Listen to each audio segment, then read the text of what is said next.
Well,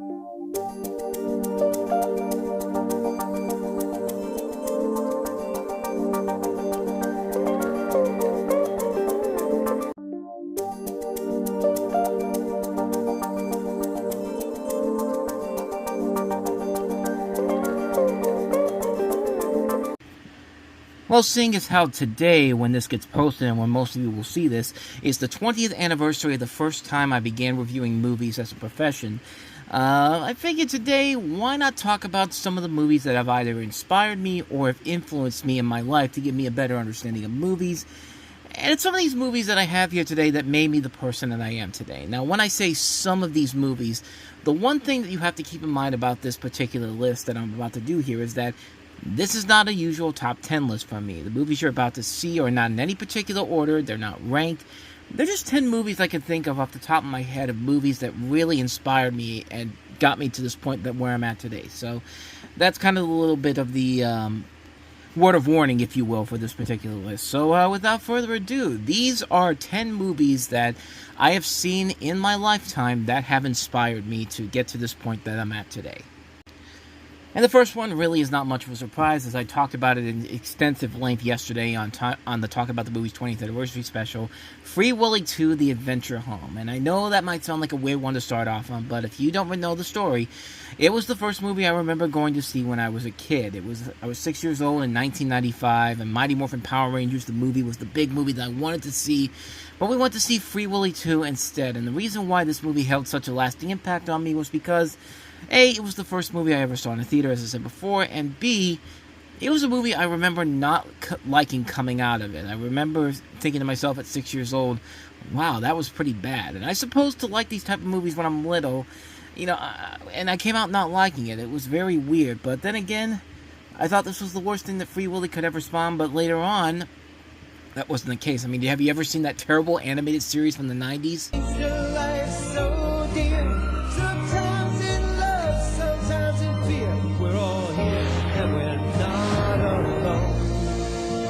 Need each other, like a sister and a brother. Oh yes, that actually existed when I was a kid, and I guess I count myself lucky because ABC aired it, and the ABC affiliate that I have around here stopped airing Saturday morning cartoons at the time, so I guess I should consider myself lucky for that one. Although I do regret missing out on Sonic the Hedgehog the first time around. But anyway, Free Willy 2 may have been the first movie I saw in the theater, but it was the first movie that I remember not liking whatsoever. Another movie that I have here, Space Jam. Again, a weird choice to be considered one of the movies that inspired me, but in a way, it did have a lasting effect on my life. Space Jam was that first movie that I remember getting so excited for. I remember seeing the book for the first time at a Scholastic book fair at my school. But by the way, the book fairs used to be something so amazing back in the day. I mean, they still have them today, but man, there was just something about going into the library and seeing all those books and CD-ROMs and all that type of stuff, just waiting for you to get your hands on them. But that was the first time I ever knew that Space Jam was a thing. I saw the book at a Scholastic book fair, not knowing that this was an actual movie until I later saw the previews for it that day. On the day it came out, I had to force my parents to take me to see that movie that day. And of course, the 7-year-old that I was having a time of my life, and I was always looking forward to watching that film on video after school the week it came out. Of course, today, the movie obviously has a lot of flaws to it, and by a ton of flaws, I mean a ton of flaws. But at the same time, I still love the hell out of that movie. It's a heavily flawed movie, yes, but you know what? I know so many people that love bad movies from their childhoods. This is my big one, and I gained new appreciation for it later on in life when I found out that, for one thing, Corey Coleman of Double Toasted and formerly of Spill.com fame worked on some of the animation, and even he admits that it was made only just as a cash grab. But I've met at least 3 people in my life who have worked on this movie. One person is Corey, of course, and then one person I found out works at Half Price Books, and I can't remember who the other one was, but every day I'm learning something new about Space Jam, even as I've watched this movie hundreds of thousands of times. It's a heavily flawed movie, but I still enjoy it, and it's one of those movies that didn't inspire me in a way, because it made me tell myself, yeah, there are movies that not a lot of people will like, but hey, you find something to enjoy about it, then that's all that should matter to you, plain and simple. Of course, I can't really talk about a movie that inspired me without talking about my favorite movie of all time, which is, of course, Bambi. And I just love that movie because My family and my sister and I were raised on Disney movies, and I remember watching the movie a lot of times when I was a kid. And when I got older and more experienced on movies, and the DVD first came out in 2005, I bought it and watched it and ended up loving it more as an adult as a movie that has stood the test of time. I mean, what makes Bambi one of the more fantastic movies of my lifetime is that it's a timeless movie. It's a movie that no matter how technologically advanced we get, you could look at this movie made in the 1940s and realize, okay, this could be happening right now. It's held up for me a lot because the animation is still gorgeous to look at. The opening scenes of the movie, where it's just a panning shot of the forest, is still amazing to look at even today. But even that, of course, the biggest thing that still inspires me about the movie today is watching the famous death of Bambi's mother. It's just a scene that builds and builds up to the point where we get to the famous line from The Great Prince where Bambi tells him that your mother can't be with you anymore. It just cuts to Bambi going through all the emotions of being scared at first to slowly but surely being devastated at the news, all within a matter of seconds. It's such a well-paced, well-acted scene, and it's always perfect.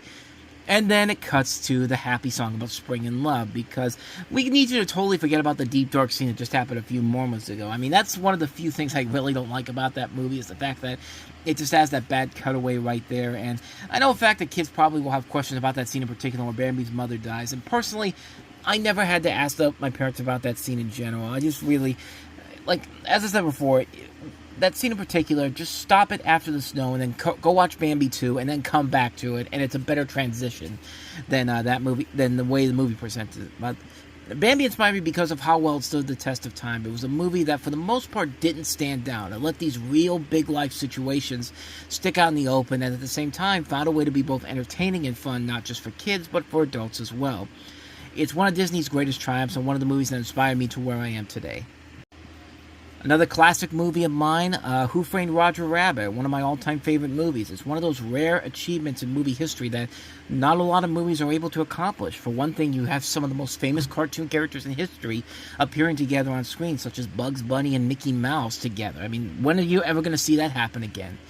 You have a really great story and, more importantly, some groundbreaking visual effects for the time. Before this movie, it's not the first time cartoons and human actors shared the screen, but what the filmmakers did was an impressive feat to not only make cartoons and humans actors coexist in one world, but they took a lot of steps to make it seem as seamless as it needed to be and staggering for the time. Not only did they make the characters more realistic looking, but they also took steps to make items like glasses, towels, guns, and so much more move in real time, and not a single one looked fake at all. All of it seemed legitimate. It helped to give the movie that extra dimension that it needed to become a classic. It inspired me because it made me realize that anything is possible in the movies. No matter how crazy it sounds, if you get the right people to help put it together the right way, anything is possible. The movie is still a cinematic achievement because of the risk they took that paid off big time, and it's still considered one of my all-time favorite movies. Moving into some more serious territory, we have Spike Lee's 1989 classic Do the Right Thing, which inspired my life later on in life. It's a slice of real-life problems that exist even today. It manages to show that there's a problem with the way the world is, and there are ways to fix the problem if people actually took their time to think about how to fix the problems. The scene that provokes a lot of controversy is the final act, where a riot breaks out after one of the characters dies and they blame Sal and his sons for it, and Mookie, also angered by the character's death, throws a trash can through the pizza shop yelling hate, leading the mob to steer away from Sal and his sons and more damaging the pizza shop. And back at the time, many critics criticized that scene as saying that it would be the scene that would cause black audiences to riot, but nothing ever happened. Nobody rioted, and as far as we know, nobody was ever arrested for rioting. It's funny how critics can predict whether or not people will riot over something like Do the Right Thing, and it doesn't happen, but then they can't predict when people will protest over something like The Passion of the Christ or the Da Vinci Code. I remember when the Da Vinci Code had protesters outside of the theater for that one. But the last scene also leads to that big question. Did Mookie actually do the right thing? Did luring people away from Sal and his family to destroy his pizza shop actually do anything? And there are a lot of theories you could take away from that. The way I always saw it was that Mookie realizes that there will be no good in going after Sal, because if Sal and her sons had died, it would mean more trouble for his town. And by throwing the trash can through the pizza shop window and luring the people to destroy the shop, he saves Sal, Pino, and Vito's lives, which in turn may have destroyed the pizza shop, but it saves lives as well. It's like I've said it before. It's like when your town is hit by a huge tornado and your house is destroyed. But you find out your family's alive. That makes up for it. A building can be replaceable, but a life isn't, and that's how I personally saw it. I thought Mookie did what he had to do, and in turn, I thought he did the right thing. And it's something that, that's just how I saw it. I mean, a lot of people have their own theories about whether or not he did the right thing. Spike Lee has even stated that it's always white people that ask if Mookie did the right thing, and that he's never gotten any black people to ask that. He also went on to say that he believes the key point is that Mookie was angry at the death of Radio Raheem, and that viewers were questioning the riot's justification and are implicitly valuing white property over the life of a black man. And either way you look at it, it's a very important movie and a great one as well. It provides a lot of good entertainment value over a very touchy subject and mixes in great characters, a good story, a thrilling climax, and a really unique visual look that's very hard to top. And Spike Lee managed to do it so well with only his, I think, third or fourth film out there. I mean, that's an impressive feat for somebody like him. Now we'll get into some movies that I don't really talk about all that much. We've kind of ran down some of my favorite movies, which are part of my inspiration. But then there are movies like Punch Drunk Love. This 2002 movie from Paul Thomas Anderson inspired me because it was the first time I ever saw a comedian tackling a dramatic role. And this was back at the time I was expanding my movie watching abilities. And to see somebody like Adam Sandler tackling a very dramatic role like this, and he was incredible in it, it was the proof that Sandler could be a great dramatic actor and doesn't have to just do comedies for the rest of his life, which unfortunately he still continues to do, but he'll still tackle in a dramatic role every once in a while, like a Reign Over Me, a Funny People, or an Uncut Gems, more notably, and he'll usually be good in those films. And of course, Sandler's not the first comedian to tackle dramatic roles, I later found out, but seeing as how, comedians in dramatic roles is something I've talked about in the past, I don't really think I need to delve more into it too much more. But Punch Drunk Love was the first movie that made me realize that a comedic actor could take on a dramatic role and succeed if you give him the right material to work with here, and making me realize that anyone can tackle a different genre if there's a good script to work with. I mean, it doesn't even have to be a dramatic role. I mean, look at what Jordan Peele's been doing as of late. I mean, Zach Cregger from The Widest Guys You Know has turned into a very good director. There's so many people out there that you think they just stick to comedy, but you see them do other things like drama, horror, it all began with me seeing that with Punch Drunk Love of all things. Speaking of movies where comedic actors take on dramatic roles, Garden State inspired me to venture outside the mainstream blockbusters and check out more independent movies, and the result is Garden State turning out to be one of my all-time favorite movies. I mean, it used to be in my top 30 until Spider-Man Into the Spider-Verse and the Lego Movie came out, and those kind of took its place, but it might sound like the typical arty-type film that most people like to trash on, but let me tell you something. This is not Terrence Malick artsy, but the good kind of artsy. It's not The Tree of Life, it's not The Cell.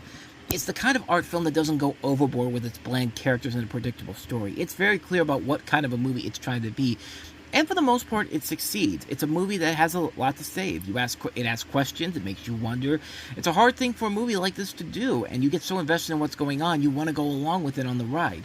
Garden State is a solid romantic dramedy with benefiting from a great ensemble that also includes Natalie Portman, Peter Skarsgård, and also Ian Holm. And a good story, and Zach Braff really showing off his potential as well, not only a star, but a writer and director. And, he hasn't made anything of noteworthiness as a filmmaker since then, which is kind of a bummer, but hopefully he can get back to that form someday soon. But it's a movie I really like. It's a movie that balances comedy and drama just enough to make it one of my favorite movies of all time, and it's definitely one of the movies that inspired me. Another movie that really inspired me was, of all things, the 1989 Batman, directed by Tim Burton. As much as the Christopher Nolan Batman movies definitely had a much better impact of how I look at movies in general, especially superhero movies, this was the first one that really took itself seriously for the most part. And for a guy who's never read the comic books, Tim Burton did a pretty good job of making a very impressive Batman movie that's the equivalent to the Superman movie. I mean, there's a lot of great things about this movie, from Michael Keaton really proving all the new critics wrong who thought he was going to be a bad Batman, and just making it work very well. Jack Nicholson's interpretation of the Joker is great.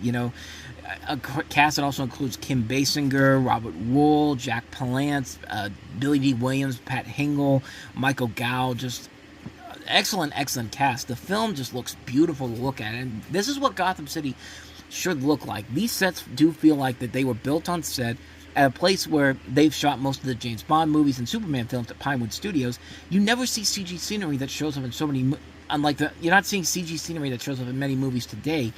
It looks real, and they are a lot of them look practically built, and the music by Danny Elfman is really great. It is one of the greatest movie scores in film history, but I'll save that for another time, because that's definitely another subject at hand we could talk about here. But It's one of my all-time favorite movies. I give Tim Burton a lot of credit for giving us the classic Batman for the original comics with a ton of great performances all across the board. Great action, nice-looking sets. It really was DC's finest movie achievements, and only the beginning of what was to come from The Dark Knight over the course of the next near 40 years.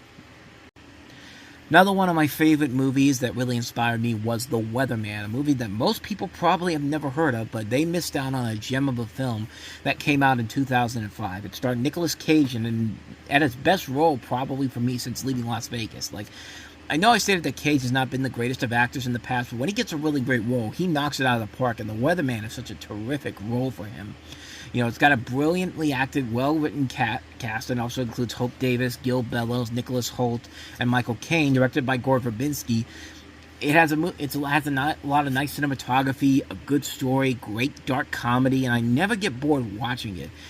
It crashed and burned, and it was never given that critical success that the movie really deserves, but it is a real underrated gem that provided Nicolas Cage with a great performance and proves that he can still be a great actor when he gets the right role. And this was just a great film. I saw this movie in a theater 3 times, even though the movie didn't do well and was gone within a couple of weeks. I was lucky enough to see it 3 times in the theater, and I don't regret a single moment missing it and seeing it out there. Just from the beginning alone, that shot of the river in Chicago with all the frozen, with all the ice on the river, it's just like such a great scene, and it just inspired me a lot because it proved that in a time when loud blockbusters reign supreme, there are still movies that are very reminiscent of the way movies used to be. Very story-driven, very competently handled, and The Weatherman, to me, is definitely one of those movies. And the last one that I'll mention on here is one of the greatest film trilogies of all time, and that's the Godfather trilogy. I mean, this is a series that you really don't need to say too much more about. This one has already been said. I mean, these movies launched several big careers for Marlon Brando, Al Pacino, Robert De Niro, Diane Keaton, Robert Duvall, Talia Shire, James Caan, Andy Garcia. The list goes on, and it's just a well-put-together trilogy. Francis Ford Coppola directed these movies with a lot of grace and shows off his true abilities as a filmmaker, with him writing the script with Mario Puzo. And it creates great drama with all these memorable characters having some of the most memorable lines in film history. Every single one of these movies has a memorable line that you have to say it every once in a while. And the music is just top-notch. It's nearly one of the more perfect trilogies in film history, with 2 incredible movies and only a good third film. Compare that to other trilogies like The Hangover or Fantastic Beasts or Austin Powers, where each movie got worse and worse and worse. The Godfather trilogy is definitely the trilogy that stands out among some of the greatest ones. The original Star Wars trilogy, the Toy Story trilogy, before we got to Toy Story 4, which I still like Toy Story 4, and Christopher Nolan's Batman trilogies. I mean, this is one of the crowning achievements of cinema history, really one of the best trilogies ever made, and it inspired me because it was a film series that was a trilogy of films that showed a lot of great effort being put into each film by a really impressive director at the time. Great acting, great cinematography, story, drama, you name it. Just an overall great feel to it.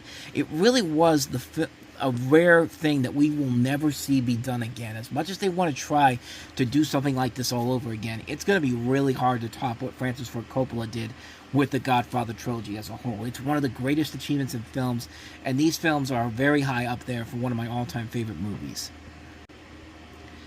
And like I said, this is really just a small sample of the movies that inspired me today, but those are the 10 big ones that really I wanted to delve into on this particular video here. But I'm feeling a little nostalgic because of what today is. 20 years ago, the first ever video I ever did went on the air at my high school, and then all of a sudden here I am 20 years later doing the same thing on my YouTube channel, and it's just really incredible to think about. It's just such a terrific moment in my life, and I can't help but thank you guys out there for making this making this all worthwhile. Me still doing this today, and yeah, I'm going to be grateful for that for the rest of my life. So thank you for the last 20 years, and hope this video gave you an indication of some of the movies that inspired me in my journey to get to this point today. But if you want to hear what I had to say last week about Glenn Powell, Sydney Sweeney, and Ariana DeBose, how they're great actors, but they're stuck with really bad choices, check out the video in the corner, check out the playlist below to see more, and thank you very much for watching this. I hope you enjoyed it, and I'll see you guys next time. Until then, take care.